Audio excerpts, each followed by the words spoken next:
আসসালামু আলাইকুম। এক দূরবর্তী অঞ্চলে সবুজ উপত্যকা আর উঁচু উঁচু পাহাড় একে অপরের সাথে মিশে রয়েছে। সেই শান্ত জায়গায় বাস করত এক কিশোর, নাম তার আহনাফ।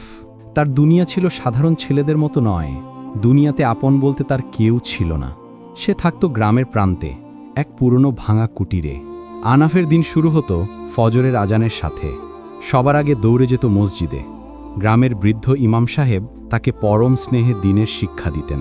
তিনি ছিলেন আহনাফের একমাত্র আশ্রয়। ইমাম সাহেব প্রায় বলতেন, আহনাফ, মনে রেখো, আল্লাহ যাকে ভালোবাসেন তাকে পরীক্ষা করেন। তোমার বাবা মা নেই, কিন্তু তোমার রব আছেন, তিনিই তোমার অভিভাবক। গ্রামের ছেলেরা যখন খেলাধুলায় মেতে থাকত, আহনাফ তখন জীবিকার সন্ধানে ঘুরে বেড়াত। তার সমস্ত সম্বল ছিল দুটি হাত আর আল্লাহর উপর অগাধ বিশ্বাস। গ্রামের কেউ তাকে ডেকে বলতো বাগান পরিষ্কার করতে, কেউ দিত বাজারের কাজ। যা পেত তাই দিয়ে চলত তার দিন।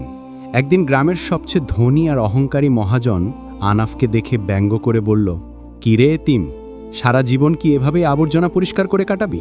তোর ভাগ্যটাই তো আবর্জনার মতো। কথাটা আহনাফের বুক বিদ্ধ করল।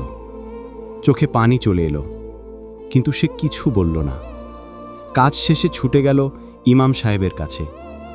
ইমাম সাহেব তার মাথায় হাত বুলিয়ে বললেন, মানুষের কথায় কান দিও না বাবা, আল্লাহ মানুষের অন্তর দেখেন।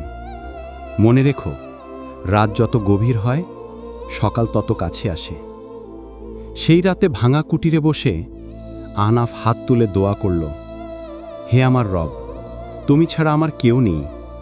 আমি সম্পদ চাই না, চাই শুধু ধৈর্য আর তোমার সন্তুষ্টি।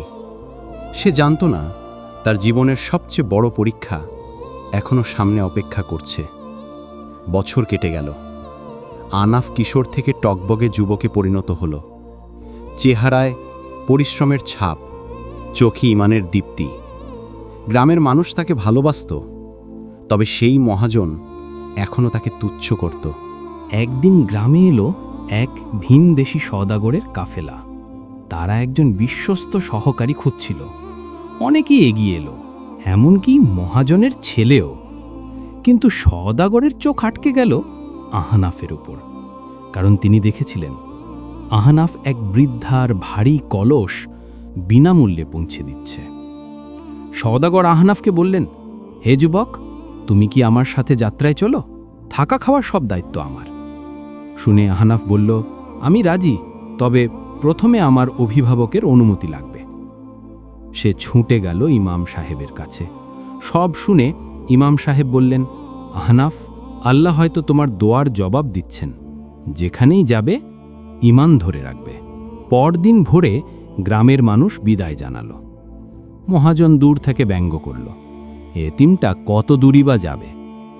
যাত্রা শুরু হলো।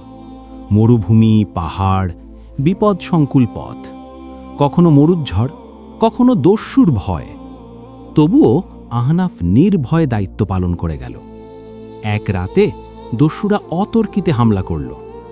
সবাই ছুটোছুটি করছে, কিন্তু আহনাফ নিজের জীবন ঝুঁকিতে ফেলে বৃদ্ধ সওদাগরকে রক্ষা করল।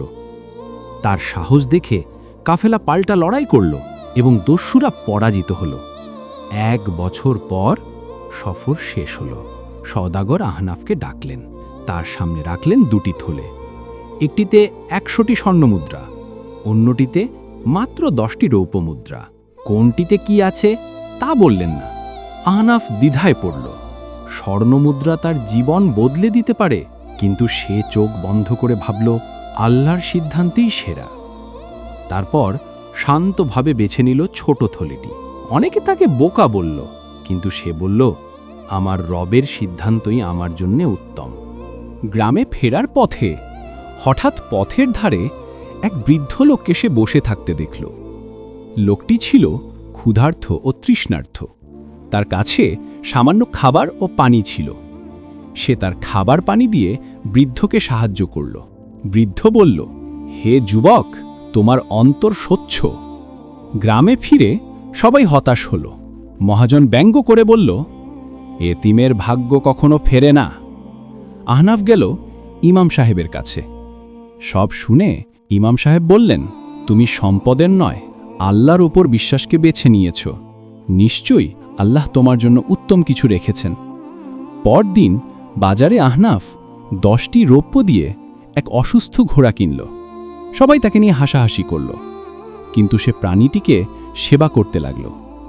এরপর গ্রামে ঢুকল এক রাজকীয় বাহিনী। সবাই ভয়ে কাঁপতে লাগল। আগে থেকে আসছিলেন সেই সওদাগর।